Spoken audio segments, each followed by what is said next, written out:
Matematika sebenarnya nggak perhitungan semua, Mbak. Nggak perhitungan semua? Nggak perhitungan. Gimana nih? Oh, ada yang nggak pernah angka? Ada yang nggak angka. Namanya tuh? tuh logika matematika.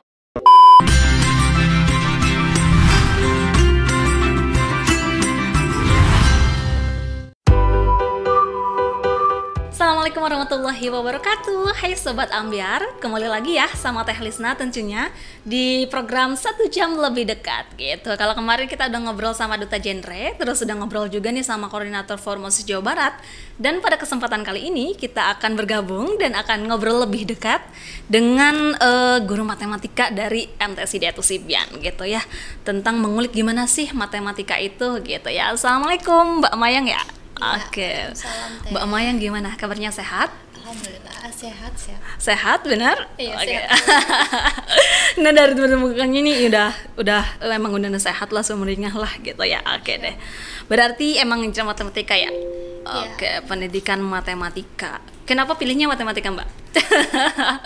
Nah ada yang bilang matematika itu susah. Nah menurut Mbak Mayang gimana nih sebagai guru matematika gitu? Nah. Kalau misalnya menurut saya ya Mbak ya, kalau matematika itu sebenarnya harus tahu konsepnya aja sih Mbak. Tahu konsep. Tahu konsepnya, kedepannya itu bakal gampang. Oh gitu. Jadi ibarat kayak ada teori kacang panjang. Jadi meskipun kalau udah tahu konsep mau dipotong sekecil apapun namanya tetap kacang panjang gitu ya. Jadi iya, bener, mau diotak-atik, gitu. mau diapain, mau diapain gitu. Jadi yang penting mah harus paham dulu sih. Harus paham dulu konsepnya gitu ya. Tips harus paham dulu konsepnya gitu. Nah, sebenarnya kalau dari awal tertarik ke matematika itu sejak kapan sih? Kalau diceritain sih ya Mbak ya, waktu SD nih ya Mbak ya. Oh SD. SD itu dari kelas 1 SD sampai kelas 5 SD tuh nggak bisa matematika. Nggak bisa matematika. Beneran Mbak. Tapi sekarang jadi guru matematika. Gimana? Iya, sama matematika tuh sama sih kayak murid-muridnya takut gitu. Perasaan nggak bisa sih. Iya, gitu. kok susah banget gitu ya. Gitu. Udah mah rumusnya banyak gitu ya. Iya gitu. Ternyata pas kelas 6 terusan diajarin konsepnya sama gurunya, diajarin dari awal lagi, masih dari nol lagi. Itu tuh mulai suka, enakannya gitu. Iya benar ya. Matematika itu ternyata. Jadi dari kelas 6 SD dulu Mbak sekitar. Berarti sekitar kelas 6 SD-an udah mulai tertarik ke matematika. Iya. Meskipun dari kelas 1 udah apa sih ini matematika gitu ya. Aduh kok susah banget, tapi dari kelas 6 itu mulai tertarik, terus mulai menggeluti gitu. Jadi emang terkait matematika itu sendiri sih sebenarnya kadang menjadi momok buat para pelajar yang emang susah banget buat hitung-hitungan gitu ya. Udah ruwet banget dulu gitu. Takut duluan. Gurunya aja udah takut dulu. Kalau ulangan tremor duluan gitu ya. Oke Mbak, nah sebenarnya dari Mbak sendiri nih, kenapa sih kan itu udah awal tertariknya ke matematika, tapi kenapa sih suka matematika? Padahal kan banyak hitung-hitungannya, terus kita harus ngafalin rumusnya. Kalau salah satu, apalagi statistik, kalau salah satu angka itu bisa ngerubah hasil misalkan. Kenapa suka matematika? Karena saya susah untuk hafalan. Oh karena susah untuk hafalan. Iya, untuk hafalan susah, jadi yang eksak lah yang saya suka sih. Ya kayak IPA gitu ya, Iya, matematika dan kayak gitu. Kimia. Betul. Jadi perpaduan kalau kimia matematikanya ada, terus Iya. biologinya juga ada gitu kalau kimia gitu ya. Iya, Jadi buat kamu mungkin ini bisa jadi mungkin iya Ji aku banget gitu ya. Aku gak bisa hafalan, susah hafalan, tapi emang kalau ngitung seneng jadinya mungkin iya ngafal itu kayak susah banget gitu ngafalinnya gimana sih. gitu ya. Iya, apalagi kalau misalnya sejarah atau gimana tuh Mbak. Susah. Sejarah ya. Nih penting Bu ya buat kamu gitu ya. Sebenarnya segala mata pelajaran juga pasti mudah ya ketika dipelajari gitu. Jadi tergantung kitanya senang hafalan, senang hitung-hitungan itu bebas gitu ya. Kalau misalkan ketika Mbak di kelas nih, kadang mungkin kan kalau menghadapi siswa yang beraneka ragam, potensinya juga beda-beda, bisa mata pelajarannya juga beda-beda gitu. Nah, ketika menghadapi siswa yang emang dia itu mungkin agak kurang atau misalkan susah dalam memahami matematika nih, meskipun udah dikasih tips and trick buat belajar misalkan matematika, tapi dia tuh susah matematikanya. Nah, menghadapi siswa yang kurang kemampuan atau kurang minat ke matematika gimana tuh Mbak? Kalau misalnya yang kurang kemampuan itu tuh lebih ke arah pendekatan ke anaknya sih Teh. Jadi kita, iya pendekatan ke anaknya. Apa nih yang nggak bisa? Jadi diterangin lagi dari awal, pelan, seperti itu teh. Jadi kita harus tahu dulu mereka tuh susahnya di sebelah mananya, atau salah konsepnya itu di sebelah mana. Jadi kita harus tahu dulu sih. Emang balik lagi ke konsep sih ya teh ya. Ketika misalkan kita tahu si anak itu emang kurang kemampuan di matematika, berarti dibelajarin pelan-pelan. Iya, pelan-pelan. Diberikan pemahaman terkait konsep matematika itu sendiri. Iya. Baru belajar. Oke sih. Nah, kalau semisalkan ketika pembelajaran nih, kadang kan mungkin berbeda ya dengan mata pelajaran yang lain. Misalkan kalau matematika perlu alat, perlu metode sama media yang emang berbeda. Kadang kalau waktu saya ini juga sekolah juga ya, kalau nerangin bangun datar itu ya emang harus kelihatan kubusnya atau misalkan bentuk alat peraganya gitu ya.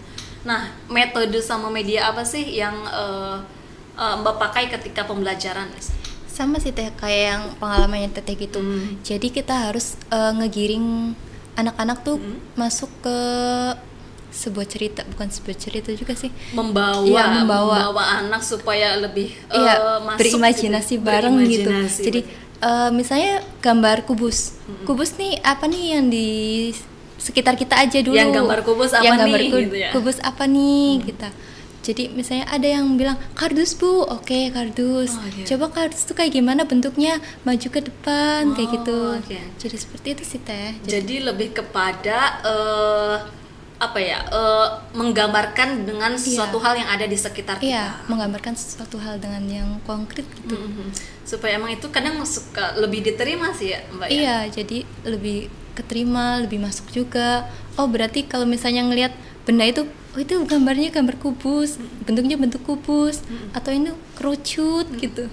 Topi kerucut, betul. Kadang memang sesuatu yang konkret, yang nyata itu yang lebih diterima dan lebih gampang dipahami oleh siswa gitu ya Mbak ya. Itu. Oh gitu. Nah kalau misalkan setelah seperti itu tuh, misalkan ada nggak sih misalkan ketika kita belajar matematika nih, ada siswa yang emang gampang banget buat belajar matematika, ada juga yang agak kurang gitu. Ada metode atau misalkan cara khususnya nggak sih supaya si anak yang nggak bisa ini tuh, atau misalkan yang belum bisa ini tuh supaya lebih sabar atau lebih tertarik ke matematika gitu Mbak? Lebih kalau misalnya pertama nih ya teh ya, harus percaya diri dulu. Jadi harus percaya diri dulu anaknya. Kalau misalnya ini udah benar belum ya, ragu-ragu teh seringnya, benar belum ya, kayak gitu tuh bakal susah ke depannya. Jadi susah berkembang juga. Jadi harus percaya diri dulu. Terusan harus belajar continue, jadi terus menerus. Jadi kalau misalnya udah dipelajarin nih rumus kubus, volume kubus itu apa, kalau misalnya nggak dipelajarin terus menerus, biasanya itu hilang. Ya udah. Karena harus continue yang namanya rumus. Kalau dihafal pas jam SKS aja sistem kebut semalam gitu ya. Besoknya ujian kita ngapalin ya hilang gitu, hilang juga gitu ya. Emang harus latihan. Iya, harus latihan terus, banyak latihan juga teh. Jadi kita harus lihat nih cara yang cepat gimana atau enggak, konsepnya gimana. Misalnya aja nih bangun ruang teh. Bangun ruang itu padahal konsepnya volume itu cuma luas alas kali tinggi. Entah itu bangun datarnya itu kerucut, prisma ataupun apapun itu. Konsepnya tetap satu, alas kali tinggi. Kalau misalnya kerucut kan alasnya itu lingkaran kan teh. Nah, berarti luas lingkaran itu apa? Terus kan dikali tinggi. Iya. Itu. Nah, kadang konsep-konsep itu ya kadang ini kok banyak banget rumusnya, padahal rumusnya cuma satu gitu ya. Padahal rumusnya cuma satu, alas kali tinggi aja. Deh. Nanti kita akan ngobrol lebih dekat gitu ya terkait tips and trick sama konsep nih udah masuk ke situ. Nanti akan kita lebih lanjut lagi, tetap di 1 jam lebih dekat.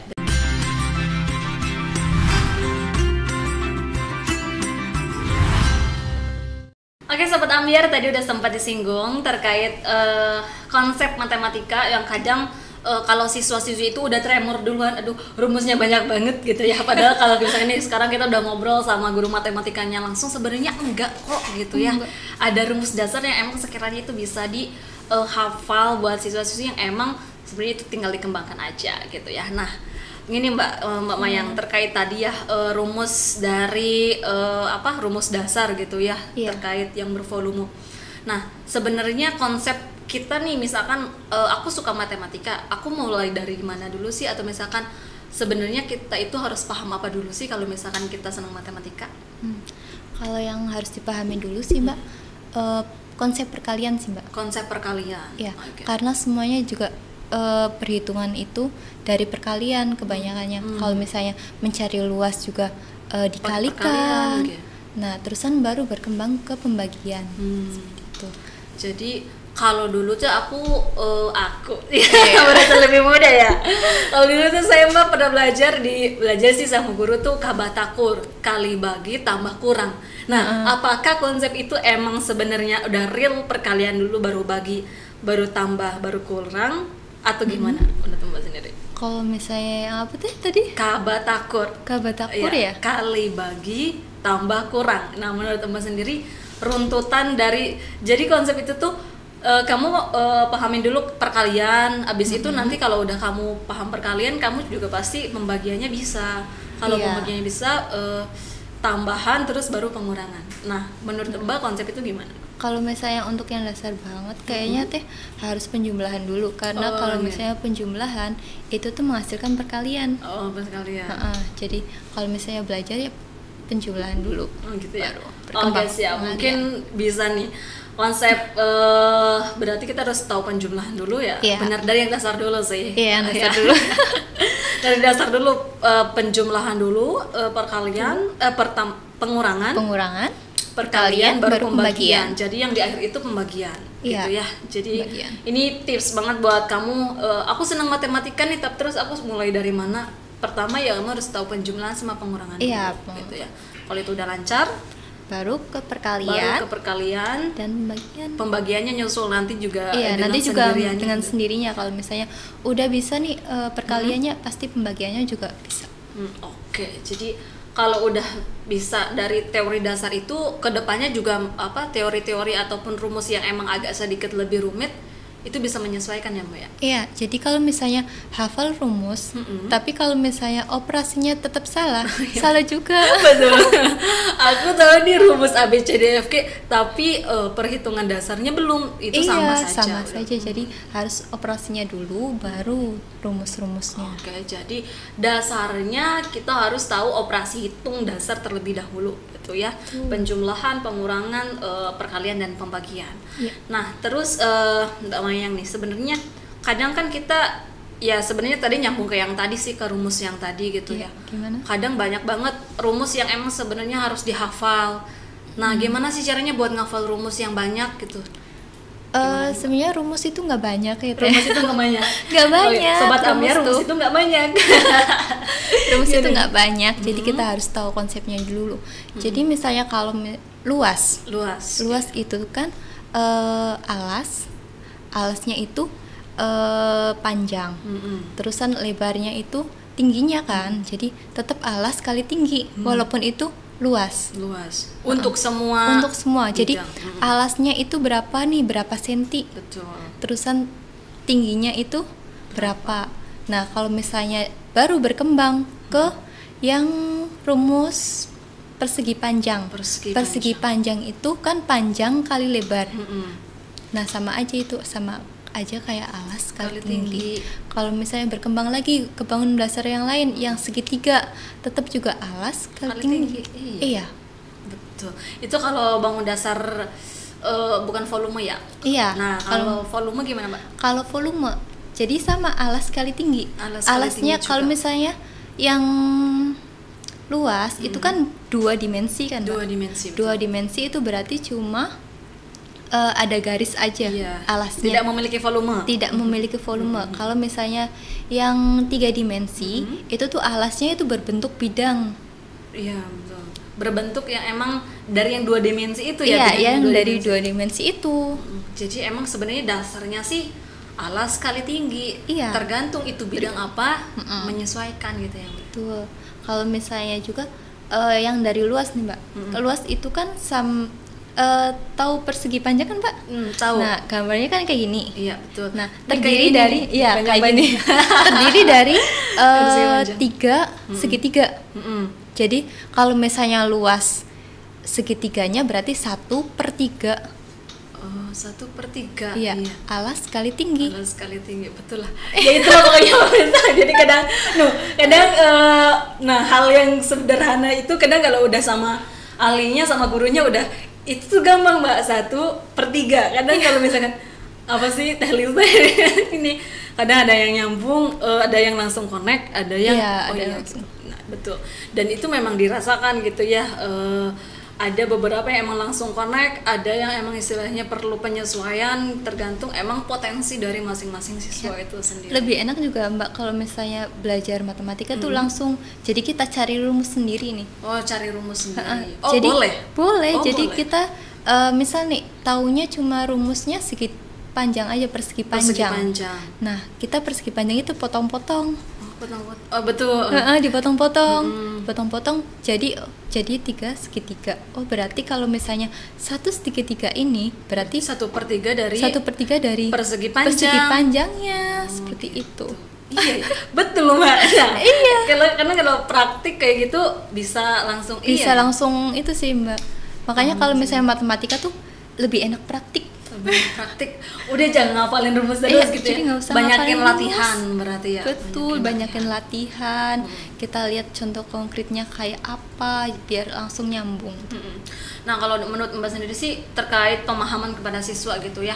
Bentuk soal yang emang sekiranya lebih efektif itu soal cerita atau soal yang emang langsung angka nih langsung rumus kalau memberikan pemahaman kepada siswa tuh Mbak. Kalau biasanya sih siswa itu lebih sulit yang soal cerita. Oh, soal cerita. Karena harus menafsirkan dulu Mbak. Rumusnya aja belum tahu ya suruh baca cerita ya. Iya. Jadi betul. misalnya ada sebuah lapangan bola. Lapangan bolanya tuh panjangnya itu berapa gitu Iya, kan, benar-benar. 40. Berimajinasi. Iya, berimajinasi dulu. Jadi kalau misalnya yang udah paham konsepnya mah lebih enak yang cerita. Jadi kita berimajinasi jadi Ini masuk ke rumusnya. ceritanya, Betul. gitu. Oh gitu. Jadi emang beda-beda sih ya. Tapi ketika misalkan dia udah memiliki kemampuan di matematika itu sendiri, yang udah paham konsep, malahan yang bentuk cerita yang emang lebih Iya, lebih asik gitu lebih ngerjainnya. asik gitu ya. Jadi kemampuan berimajinasinya juga berkembang gitu ya. Oke. Nah, suka dukanya nih jadi guru matematika. Kadang ada yang apa sih matematika, kadang ada yang gak suka banget gitu ya, apalagi kadang ke matematika tuh suatu hal yang horor atau pokoknya seadanya lah udahlah kalau matematika gitu ya. Terus kalau belajar juga kadang suka SKS, sistem kubet semalam, besoknya ujian, malamnya baru belajar. Kayak gitu ya. Kayaknya pengalaman ya Mbak? Iya betul. Tahu aja mamanya. Nah, gimana sih caranya menghadapi siswa yang emang bener-bener nggak suka matematika gitu? Nah, seperti itu. Kalau misalnya Nanti aja dijawabnya. Jadi iya. kita nanti akan jawab lebih dekat, tetap di 1 jam lebih dekat dengan Teles.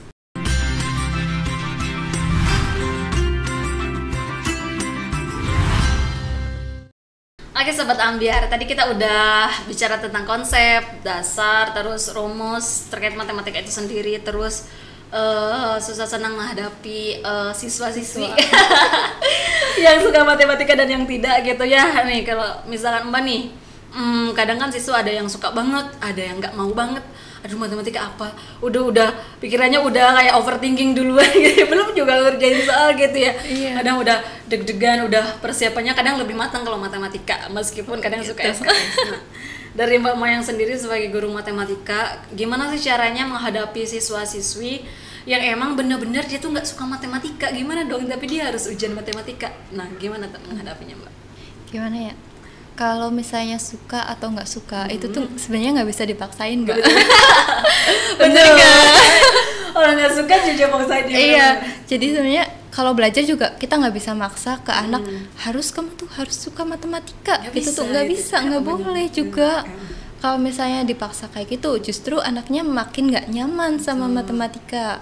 Jadi kita berikan pemahaman aja Mbak. Kalau pelajaran matematika, misal dia nggak suka nih, setidaknya dia ngedengerin apa yang disampaikan gurunya. entah itu paham atau Itu enggak, itu tuh yang penting Ya udah itu mah ilahi Robbi aja. Ya udah gak apa-apa. Yang penting kamu jangan ribut gitu. jangan ribut gitu. Jangan mengganggu yang lain gitu ya. Bener, nggak apa-apa gitu. Guru juga paham kok. Saya sendiri juga ada gitu mata pelajaran yang nggak disukai. Pernah di titik itu. Iya, gitu pernah ya. juga. Jadi kayak, Jadi kalau misalnya suka di pelajaran A, nggak suka di pelajaran B juga wajar-wajar aja sih Mbak Wajar, sebenarnya. Itu siswa gitu. ya betul. Jadi ketika misalkan nggak suka ya udah nggak apa-apa gitu ya, karena emang nggak bisa dipaksain, betul, nggak bisa dipaksain. Iya, nggak bisa dipaksain gitu. Jadi lebih kepada mungkin satu nggak bisa dipaksain, dua ya udah yang penting jangan mengganggu, Iya, mengikuti Pelajaran, pembelajaran, menghargai gurunya Menghargai juga. guru, gitu. Itu juga pasti kok guru juga paham Iya, gitu, kamu paham. tahu.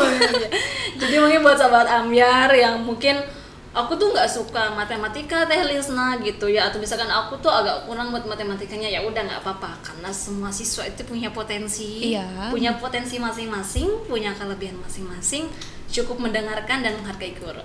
Oke, Ya, siap. betul, seperti itu, Terus Mbak. ada lagi nih, kadang matematika juga kan suka disebut ilmu pasti ya.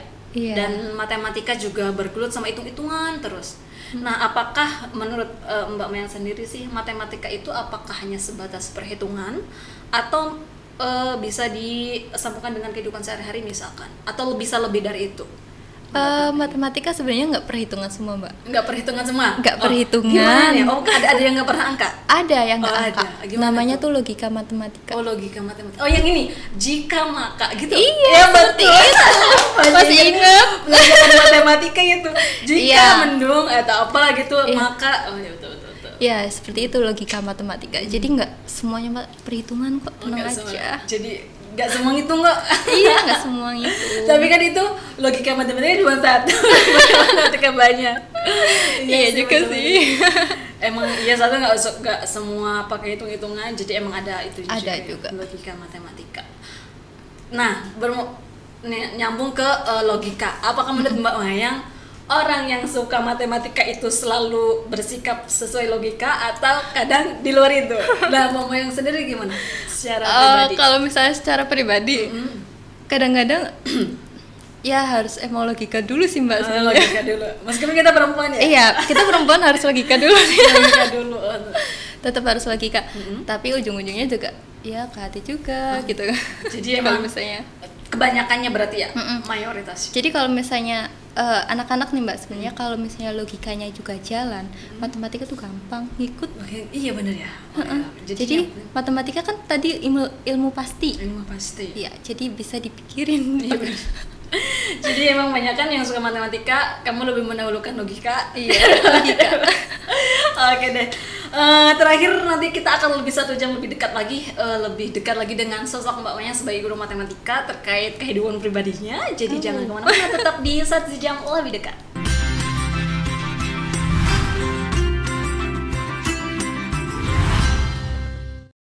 Oke Sobat Ambyar, tadi kita udah mengulik tuntas terkait matematika, dari mulai tips and trick, kita harus tahu konsepnya dulu, paham rumus dasarnya dulu gitu ya.